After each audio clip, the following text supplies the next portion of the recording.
Diogo, Cláudio Rezende da Rádio Itatiaia.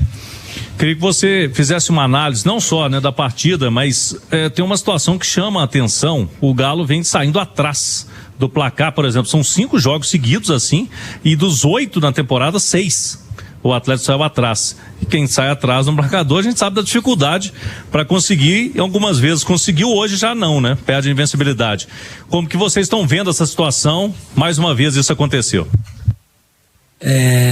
Primeiramente, Cláudio, que eu não sabia de fato dessa informação, que a meu ver me parece bastante coincidente. Eu acho que não tem a ver com uma questão postural, eu acho que é uma questão bastante ocasional. Ao mesmo tempo, eu prefiro ver o outro lado da ação, é de que nos últimos jogos a gente conseguiu remontar partidas. Assim foi um clássico, assim foi contra o Palmeiras. Eu acredito que hoje, de certa forma, em algum momento do jogo, não sei se ameritávamos a virada, como foi em outros jogos, mas acredito que a equipe fez um segundo tempo com uma postura bastante diferente daquilo que foi o primeiro, e não sei, talvez acredito que merecesse uma sorte maior, talvez um empate como resultado que nos manteria uma invencibilidade bastante importante. O Red Bull é uma equipe hoje segue, assim como o Bahia, como as duas equipes que mantêm essa série num calendário, como eu sempre falo, um calendário bastante difícil. Boa noite, Diogo.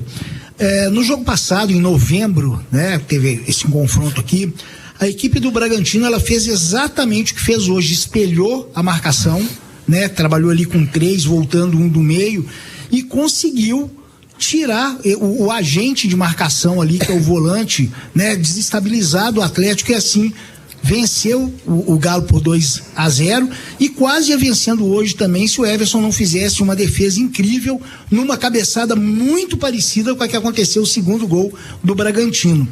E eu vi que o Atlético usou e abusou usou e abusou é modo de dizer, de bola esticada, de tentar verticalizar o jogo, quando na verdade você tinha ali 4, às vezes 3 agentes ofensivos do meio campo para frente e que tem um bom toque de bola. É porque o Bragantino realmente ofereceu esse ferrolho ali no meio e o Galo não teve condição de trabalhar pelas extremas. Por que usar tanta bola alongada e bola esticada? Obrigado. Conhecendo o Red Bull, e a gente, como corpo técnico, já veio 3 ou 4 vezes aqui, e as outras vezes foram muito piores, porque o Red Bull tem uma rede de clubes que joga dessa maneira, independente de treinador, joga de maneira muito agressiva, que individualiza. Não é que hoje eles individualizam sempre, e muitas vezes ocasionam muitas situações de gol através de roubos, sobretudo nos inícios do adversário. Então, a questão da bola longa, em certo momento, ela foi parte daquilo que a gente imaginava como estratégia, por uma questão meramente numérica. Se é uma equipe que te pressiona com 6, 7 jogadores, a última linha deles fica exposta. E a gente precisava colocar essa bola mais rápido no campo contrário, para poder de fato tentar elaborar algum jogo ofensivo, numa zona que ela era muito mais benéfica para nós, porque o grau de agressividade do Red Bull baixa nessa zona, do que fazê-los aquilo que eles são melhores. A gente sempre entra numa discussão de que eles são muito bons numa coisa, eu ainda não tenho claro essa cena.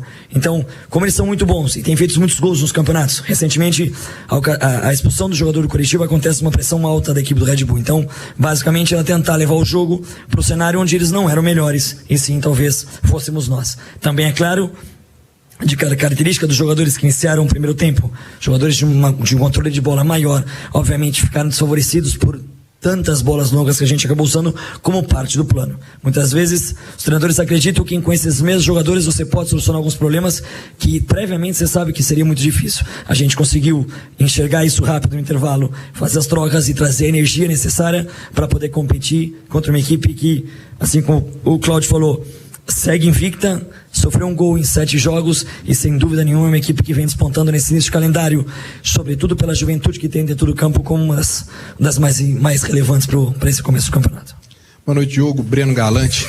Eu queria que você falasse sobre a questão física desse time, porque nós estamos no 8º jogo, muito pouco, né? O time titular não jogou todas as partidas e, por exemplo, no caso do Preciado, até que o Sampaoli disse que ele ainda ia adquirir ao longo do jogo, e hoje a gente viu ele tendo algumas dificuldades, você colocando o Alan Franco ali para poder cobri-lo. Então, assim, o torcedor fica com aquela apreensão de tentar entender. Essa questão até é voltada muito pela parte física, você acha? Eu acredito que o Ângelo precisa retomar um nível natural.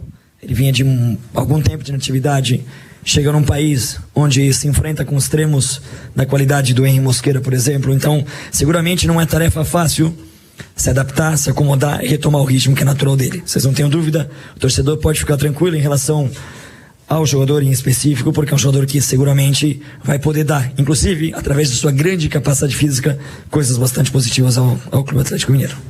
Ô Diogo, Cláudio Rezende novamente, é o seguinte, o Galo tem, até hoje não tinha invencibilidade, agora perde ela, mas tem um enfrentamento mais difícil no Campeonato Brasileiro, a gente sabe da qualidade das equipes, mas fez bons jogos, né, contra o Cruzeiro, contra o Palmeiras. Hoje aqui poderia até conseguir algo melhor, como você disse. O que você acha que é hoje o grande desafio do Atlético? Porque o Campeonato Brasileiro, o time não pode deixar perdendo pontos. O grande desafio que a comissão técnica tem neste momento, nessa formação do elenco no Brasileirão, principalmente. Eu acho que o grande desafio é subir e elevar bastante o nível para uma competência que seguramente é muito mais complicada do que aquela que a gente enfrenta regionalmente falando. A gente sabe disso. Há um momento de que todos os clubes estão sofrendo ainda nesse momento da temporada, salvo algumas exceções, e eu cito o Red Bull como exceção porque o Red Bull mantém uma base estrutural, mantém uma linha de conduta, de organização e de metodologia que ela já é muito antiga e que acaba claramente pela juventude adaptando-se mais rápido a essa demanda de um jogo muito mais intenso e agressivo. As equipes que estão em processo de modificação, de reconstrução, que é tudo aquilo que a gente vem vivendo hoje, seguramente terá um tempo ou precisará de um tempo maior para que de fato a gente dê resposta. Obviamente, de que nós, internamente, como comissão, e que os jogadores sabem que isso é algo que não existe no nosso futebol e que a gente precisa rapidamente se adaptar, se remodelar e voltar a fazer atuações como é que a gente fez recentemente, inclusive hoje no segundo tempo. Acho que a gente fez uma boa atuação no segundo tempo e a gente não pode esquecer o que passou 3 ou 6 dias atrás, que foram atuações contra adversários, no meu ver, com nível superior ou favoritos do torneio a um nível bastante elevado e que, de certa forma, também, assim como ganhamos Cruzeiro e merecemos ganhar do Palmeiras, a gente fez hoje essa boa apresentação. Acredito que é acomodar, reformular e ao mesmo tempo apresentar um rendimento compatível com aquela exigência que o torneio nos traz. Júlio Lazzarotti novamente. Eu vim observando o Atlético numa melhora significativa jogo a jogo. E era de se esperar que houvesse uma oscilação, ou de haver oscilação, porque a dinâmica do jogo mudou, né? Houve uma certa ruptura com relação à dinâmica de jogo do ano passado. Mas essa curva de oscilação, vocês têm algum planejamento, alguma coisa sem forçar, tá? Mas assim, pensando em tempo, pensando em rodada, alguma coisa para evitar que seja tão abrupta essa oscilação aí do time? Não, Cláudio, eu sei que o nosso futebol ele é maluco, ele é imediatista e basicamente a derrota, o resultado influencia muito na vossa análise, na nossa análise muitas vezes, e a gente precisa ser muito frio, porque senão a gente entra em colapso, quando acredito sinceramente que não é momento para isso. Acredito hoje que a gente foi superado no primeiro tempo por um adversário muito mais agressivo do que a gente, e volto a falar, a gente já imaginava esse cenário, o que a gente imaginou era que fosse um jogo muito difícil, que a gente precisaria ser apoderado de segundas bolas, do jogo de duelo, um jogo de disputa, proposto pelo nosso adversário, não é que foi proposto pela gente, e a gente não pôde, isso é fato. A gente tenta arrumar, e eu acho que a gente faz o segundo tempo, se não tão bom quanto os jogos recentes, mas à altura daquilo que é o nosso padrão, aí sim, daquilo que é o natural do Clube Atlético Mineiro nessa temporada. Ô Diogo, a gente vê que existe um planejamento que tem sido seguido de colocar um time alternativo no Campeonato Mineiro e a força máxima no Brasileiro, mas tem um jogador que está sendo utilizado o tempo todo, que é o Alan Franco, até pela necessidade de ter um primeiro volante que ainda não chegou, o Atlético vai contratar. Existe uma preocupação suas em relação a esse desgaste do Alan Franco, dele estar fazendo essa sequência numa pré-temporada ainda início?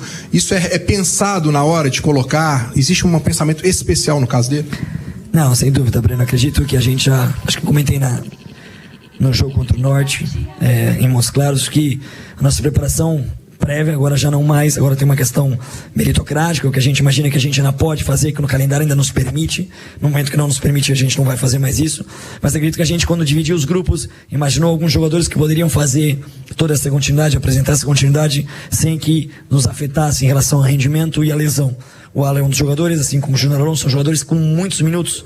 Vitor Hugo, são jogadores com muitos minutos e que são capazes de suportar esse ritmo. Obviamente que a gente tem controle, mas ao mesmo tempo a gente tem muito conhecimento, no caso especial do Vitor, do Alan e do Júnior, de outros trabalhos anteriores, inclusive no próprio Atlético. Então, são situações planejadas e que a gente claramente vai tentando manter um rendimento ótimo da equipe sem precisar com que esses jogadores estejam de fora.